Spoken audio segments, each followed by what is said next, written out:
North Korea के supreme leader Kim Jong Un ने 99.93% वोटों के साथ संसदीय चुनाव जीत लिया है।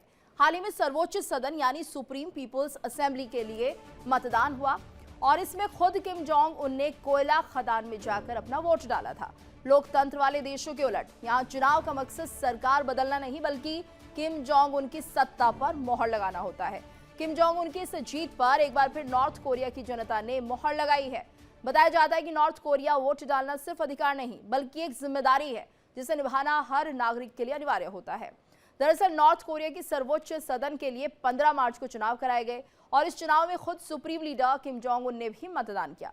नॉर्थ कोरिया मीडिया ने किम के वोट डालने का एक वीडियो भी पोस्ट किया। इसमें किम जोंग उन एक कोयला खदान में मतदान करते हुए नजर आ रहे हैं। नॉर्थ कोरिया चुनाव आयोग के मुताबिक करीब 99.1% लोगों ने इस चुनाव में अपने मतों का प्रयोग किया और ये चुनाव 5 साल के लिए कराए गए हैं। आपको बता दें कि नॉर्थ कोरिया के तानाशाह यानी कि supreme leader Kim Jong Un को सत्ता विरासत में मिली है। किम नॉर्थ कोरियाई सेना के प्रमुख भी हैं। उनके पास नॉर्थ कोरिया के सभी बड़े अधिकार हैं। किम ही आखिर फैसला करते हैं। हालांकि वहां एक सर्वोच्च सदन भी है जिसे सुप्रीम पीपल्स असेंबली कहा जाता है और यहां पर किम सरकार से जुड़े सभी फैसले लेते हैं। नॉर्थ कोरिया पीपल्स असेंबली में कुल 687 सीटें हैं और इन सीटों पर किम की वर्कर्स पार्टी गठबंधन सहयोगियों के सहारे मैदान में उतरती है। और ज्यादा जानकारी के लिए रुख करेंगे मेरी सहयोगी मोनिका का। मोनिका, तो देखिए सिर्फ महज एक औपचारिकता है, आखिरकार जीतना तो किम जोंग उनको ही है।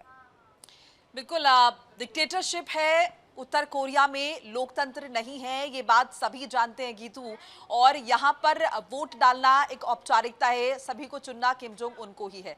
इसमें इंटरेस्टिंग बात यह भी है कि अगर आप वोट नहीं डालते हैं तो आप राजद्रोह करते हैं, आपको कड़ी सजा मिल सकती है। ऐसे में फिर भी 99.93% वोटों के साथ जीत मिली है। तो ये जो बाकी का आंकड़ा है ये क्या कह रहा है, ये जो बीच का जो गैप है ये किस तरफ इशारा कर रहा है, ये भी एक बड़ा दिलचस्प सवाल है। क्योंकि एक ऐसा देश जहां पर 1948 से अब तक किसी परिवार का शासन रहा है। इससे पहले किम जोंग उन के पिता जो है वो सत्ता पर काबिज थे, अब किम जोंग उन है और आगे भी उन्हीं की फैमिली जो है वो शासन में रहने वाली है। एक ऐसा देश जहां पर सिर्फ डिक्टेटरशिप चलती है, लेकिन यहाँ पर इलेक्शंस करवाए जाते हैं, 5 साल के लिए इलेक्शन होते हैं। ये उन देशों की तरह जहां पर पहले से डेमोक्रेसी है, लोकतंत्र है। और इसके अलावा गीतू विपक्ष की कोई भूमिका यहाँ पर नहीं है, ऑपोजिशन की कोई भूमिका नहीं है। किम जोंग उन जो कह देते हैं वही होता है, ये भी सभी जानते हैं। लेकिन इन सबके बीच में जो इंटरेस्टिंग सवाल है वो ये कि जीत तो मिल गई है 99.93%, ये जो बाकी का जो स्पेस है, ये जो गैप है, ये किस तरफ इशारा करता है? क्या ये इसलिए छोड़ दिया गया है ताकि ये दिखाया जा सके कि देश में वाकई में लोकतंत्र जिंदा है और यहाँ पर जो है किसी पे थोपा नहीं जाता है किसी को भी, और सबको अपने तरीके से चुनाव जो है लड़ने या फिर कहें कि वोट डालने की आज़ादी है? ये भी तमाम तरह के सवाल हैं। और दूसरा प्रश्न ये भी उठता है कि राजद्रोह का अगर मुकदमा चलता है, राजद्रोह अगर है, अगर आप वोट नहीं डालते हैं किम जोंग उन के पक्ष में, अब निश्चित तौर पर अगर किम जोंग उन है तो उन्हीं के पक्ष में आपको वोट डालना है।